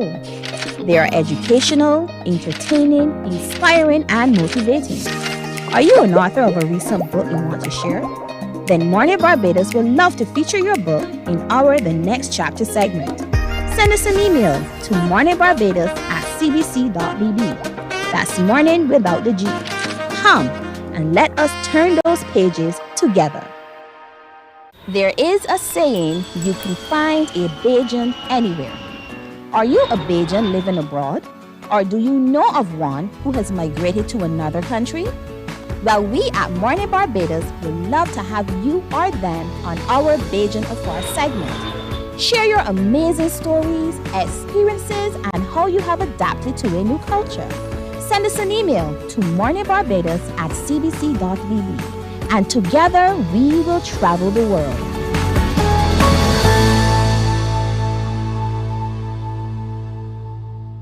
Morning, morning, morning. Good morning. Good morning to you. Hey, so just about 14 minutes to go before 8 o'clock. I can't believe it's that kind of time already. But we certainly are hoping that you're having a wonderful Monday morning here in Barbados or wherever you're watching us across the diaspora, across the region. It's good to have you with us on another presentation of Morning Barbados. So over the last 2 weeks, we really have been sharing about the Roger Boys Elite Pro Classic 2023 show. It's a mouthful. And it was a lot to take in on Saturday. I will admit it was my very first bodybuilding and pro fitness show, and I thoroughly enjoyed it. I think it gives me a whole new view of the world, not only the world of bodybuilding and fitness. And I have a few new friends that I made on Saturday. They might not know, but you know, in my head, they're here today. We have Lamar Coward, the IFBB Elite Pro Classic Physique Champion. Hey. Good morning. Morning. How are you? I'm doing well, representing for Barbados very, very well on Saturday.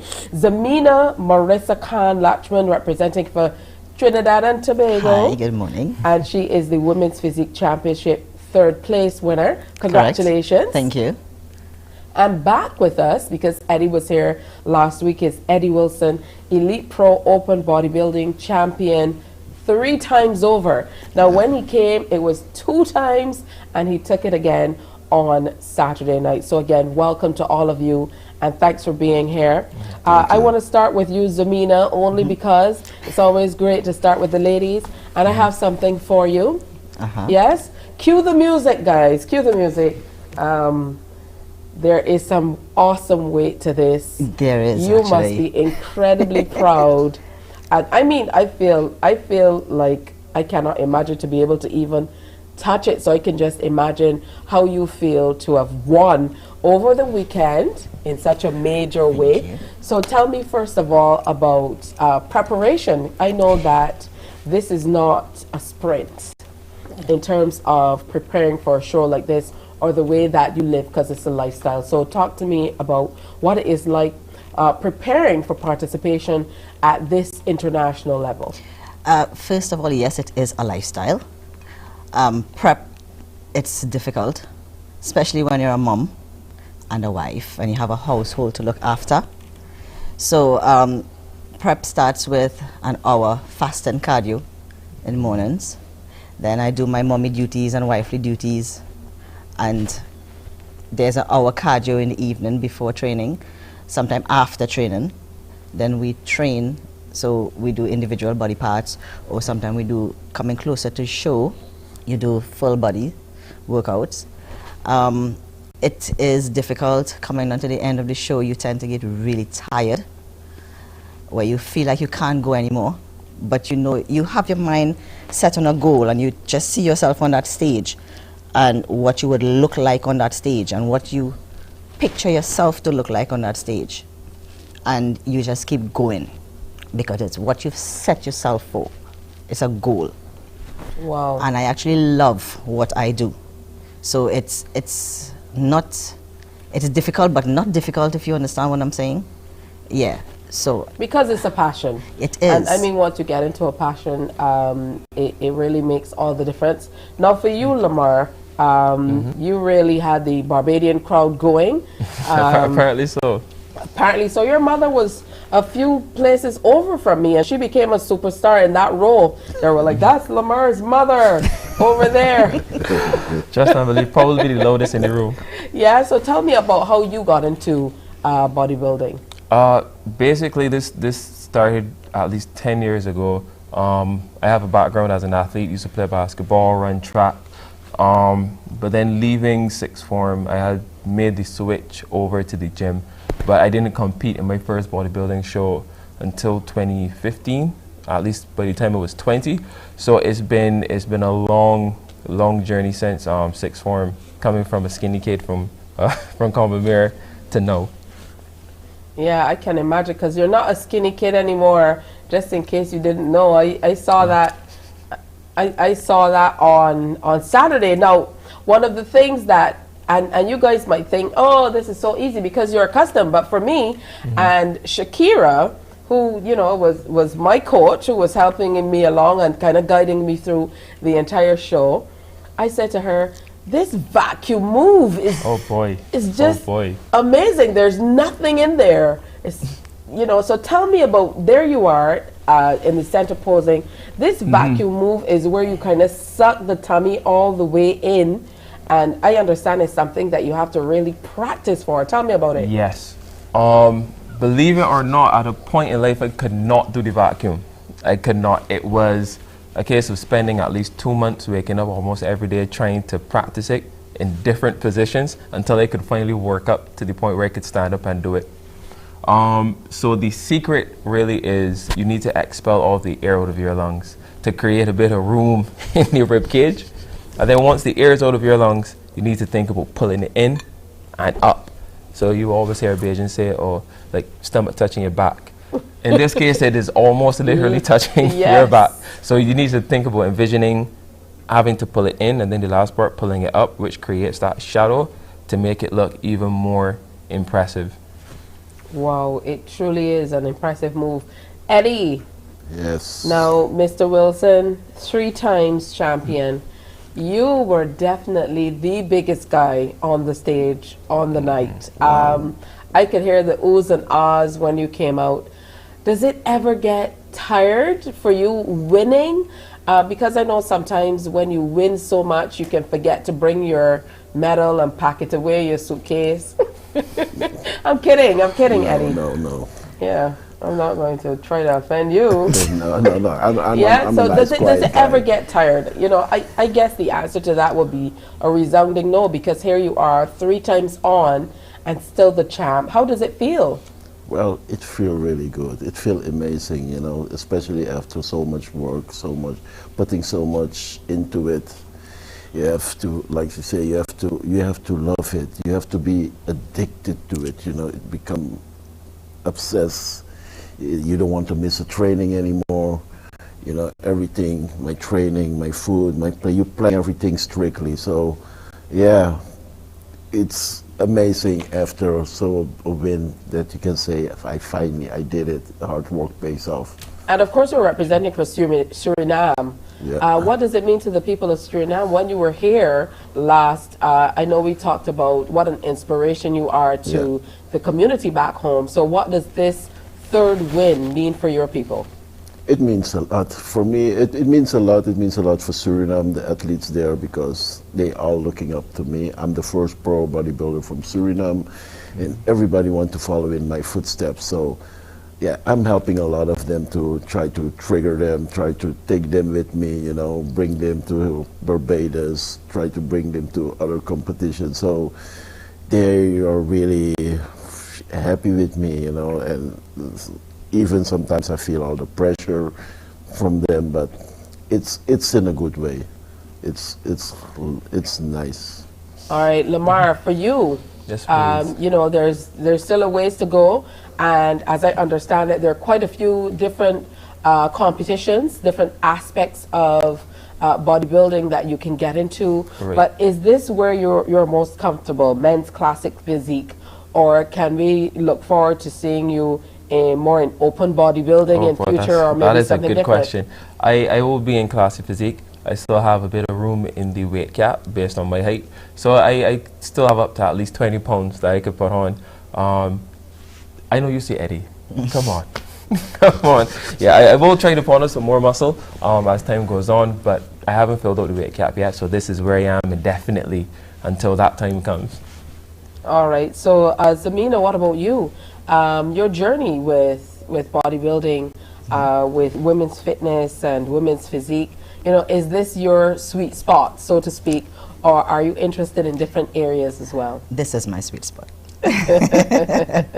For sure. What would you say to women out there who are looking on? We saw another Barbadian young woman who her surname is Belle. Can't remember the first name, but I know she got a lot of support as well. She got her pro card. Yes, that's Caroline. And as you explain it, you know, once you perform well or you win your category, then you're considered a pro, so you're IFBB. pro at that stage, which I would imagine everybody works toward. So what advice would you give for ladies out there? Because then I would imagine somebody like you is really the poster child for living this lifestyle as a wife and mother, and having to put so much effort and energy into your health and into your passion as well. Well, my advice to women is basically, if you have a goal, just reach for the stars. You can do it. It's difficult, trust me. And sometimes you feel like you just want to stop. But when you have people counting on you, especially when you have a child who looks up to you, so once you have a goal, just go for it. Don't let anybody or anything stop you, because everything is on you. Nobody, how should I say it? Don't let people decide for you. You be the deciding factor for yourself. All right, where are you heading, Eddie? Outside of back to Suriname, of course. Are you going to defend? Are you hoping to defend? Have you made a decision yet, or is that something that's yet to be decided on? Will you defend in 2024? Of course, definitely I will defend my title again. I'll try to get it for the 4th time. But for now, I'm heading to Suriname and back to Netherlands, and we'll do some training. I have some planned, still 2 competitions this year. I have the World Championship in Fujairah, that is in Dubai, and the Arnold Classic 1 week later, also in October, and that's in Madrid. So I'm going to be focused on those 2 competitions. All right, what does it mean for you? Eddie, this is really intrusive, but quickly before we go, what do you have to put into this body to keep it at this size and looking the way that it does? This is definitely a masterpiece. Yeah, you know, it's like I said, it's what I do, it's what I like, and every time I try to make it perfect. You know, I have in my mind to go for the 3D look, you know, that look where when you see me, it's like, wow. You know, I was giving 10% more for this show, but for the last 2 other shows in October, I will give some extra, and the 3D look. There's extra to give. Yeah, there's extra. I wasn't giving all yet, so this was a good shape, but was not my best yet. So there's still more to come. I'm leaving some room, so that's why I'm defending my title in 2024 again. Oh, wow. We also saw an athlete from Colombia on Saturday who got his, I believe he was an amateur, he got his pro card on Saturday. Exactly. And then he was standing next to you, shoulder to shoulder. Yeah. Mexico, rather, not Colombia. It was Mexico. Yeah, it was Mexico. Yeah. Yeah. When you see athletes like him who are able to turn pro in one and then compete in the pro competition at that level, because, like I said, he was there, you know, very, very present, and people were saying, "Wow, who's this guy?" Yeah. You know, that must be, you know, pretty scary looking on. I know you're confident in what you're doing, but he was definitely huge. I saw him, and I gave him the respect. It was like, wow, coming from the amateur, and you know. There you are. I mean, he was definitely huge, but you are, you know, top of the table. So congratulations to you once again. Thank you. Congratulations, Zamina. Congratulations, Lamar. Thank you. You know, you were truly impressive on Saturday night, and truly an inspiration in the area of health and wellness and fitness and everything that goes along with it. So wonderful to see you performing. And again, safe travels for the ones who are leaving, and then we're going to have a big old party for Lamar. Definitely. I'm sure there will be parties in Trinidad going on, and Suriname going on, and Mexico, and all of the other countries that were represented on Saturday. So thank you as well for sharing with us, being here to be a part of today's presentation of Morning Barbados. Tomorrow, conversations on CARICOM. We're also going to tell you about the food security lecture that's coming up at the University of the West Indies, and why you need to listen in a little bit more about that. So have a great day today. We're looking forward to a wonderful week. Remember to wear your smiles and come on back tomorrow. On behalf of the entire crew, have a great day. Bye-bye. Wake up, wake up, wake up, wake up. Barbados, get up. Good morning.